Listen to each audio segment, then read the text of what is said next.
Takže byť a či nebyť. No povedz, ale ešte predtým, než odpovieš, sám seba sa spýtaj. Ktorá je biela, ktorá čiera, kedy je deň a kedy noc, kde je ráj, kde je peklo, ako je dobre, ako zle, prečo áno, prečo nie, čo je začiatok, čo koniec, to som ja, to si ty, ja teraz pýtam sa, byť či nebyť, byť či nebyť, nekonečná dilema. Presne tá, ktorá je tu odjak živá, prežíva aj naďalej v nás nájsť dôkaz. Zaraz za čas objaví hlas, ktorý zahalí ťa otázkou. A to je sieť, z ktorej cesty späť nie. Ty preto odpovedáš a podľa odpovede dostávaš karty a hráš. Smer si vyberáš, pričom priama a široká je cesta, končiaca peklom a úzka a kľúkatá je tá, ktorá smeruje za svetlom. No a keďže ani minca nepadá na hranu, preto aj ty musí zvoliť svoju stranu, len tebou vytvorenú a tiež tebou zastávanú. Pretože každý z nás sám si je tu súdu zdrojcom, života tvorcom a myšlienok vládcom. Druhý môže ti byť radcom alebo zradcom, pretože tu každý má to svoje, no a väčšinu absolútne nezaujíma tvoje. To sú presne tie zdroje, kvôli ktorým život predstavuje neustále boje. A to nejsú iba moje paranoje, ale obrovské bludisko, východisko blízko. Ja neopustím boisko, pokým ty sám pravdu nespoznáš, neuznáš, že to, čo rozdáš, daruješ, patrí ti viac ako všetko, čo zoberieš, ale aj tak vždy len podľa seba vyberieš. Sám dileme odpovieš, no a preto je svet presne taký, aký si ho vytvoríš. No a tak mal by si to už konečne začať chápať, oči si otvárať a od zaboru klad rozoznávať a ľudí od ľudí rozpoznávať. Keď tak učiníš, zistíš, že klopeš na dvere a pritom len ty sa máš kľúč. No tak sa vo viere daj po smere k vyššej sfére, s odvahou, s ktorou svetelný lúč vybere sa hrdo krutou temnotou v každej jednej diere, v každej jednej diere, v každej jednej diere.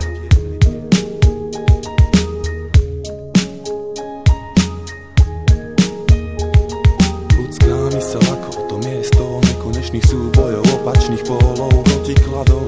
Niekedy pod nadvládou kladov, ale pravdou je častá nadradenosť záporu. Človek ale dostal ten dar, aj ty si dostal ten dar a rozhoduješ na základe vlastného výberu, svojho vlastného výberu.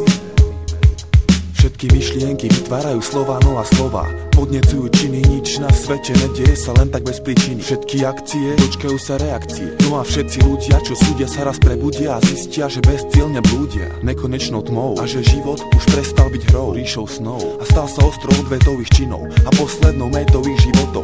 Sami sebe stali sa Achillovou petou, zasiahnutou práve touto vetou, že každý raz dočká sa plodov a následky bude musieť znášať. A preto snaž sa farbu vnášať do životov iných, sivých, tých druhých, ktorých myšlienok zmocnila sa moc za majetok. Oni dokážu bez výčitok do huby ti schať a na druhý deň brata bude hrať, ale keď potrebuješ niekoho po boku mať, za chrbtom stáv, vtedy kamoš sa ti otočí, odbočí a zaútočí na lepšie postavenú osobu. Pre vlastnú potrebu a spotrebu dokáže divy, vtedy vie byť milý, plný síly a v každej chvíli ochotný na pomoc prísť, stále v ústrety výsť. Ty stal si sa Bohom a on je tvojim oddaným sluhom.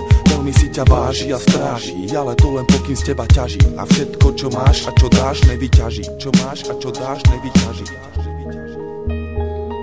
Ľudská myseľ ako to miesto nekonečných súbojov, opačných pólov, protikladov.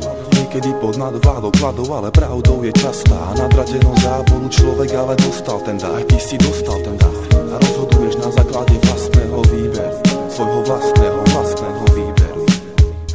Takže tu a teraz pýtam ťa do vyššej ríše, ďaleko za hranicami skutočnosti, svet bez rozdielností, ktorý bol vytvorený za účasti predstavivosti dvoch bytostí, ktorým ale vypomohla fantázia, vrcholná dimenzia človeka a vďaka nej preniká tu teraz do vašich uší a duší invázia pravdy, explózia slov, ktoré prekonali hradby, vystavané myslou a stali sa zmyslom, podstatou vašich životov a tiež aj príčinou činov, ktoré postupne vykryštalizovali do spolupráce, kedy spojili sa častice z ulice do ucelenej dvojice diel. Jeden cieľ, a to preskočiť stereotypom vytvorené hranice a nájsť tamto miesto, kde len myšlienka je stavebný kameň, nekonečný prameň a plameň, ktorý dokáže ničiť alebo tvoriť. Musíš zvoliť, čo robiť, hovoriť, ako žiť a vôbec prežiť. Byť či nebyť. No tak čo? Našiel si odpoveď? Ak áno, no tak povedz. Kde je vlastne rozdiel medzi tebou a mnou, medzi svetlom a tmou? No a to je presne mojou nekonečnou dilemou.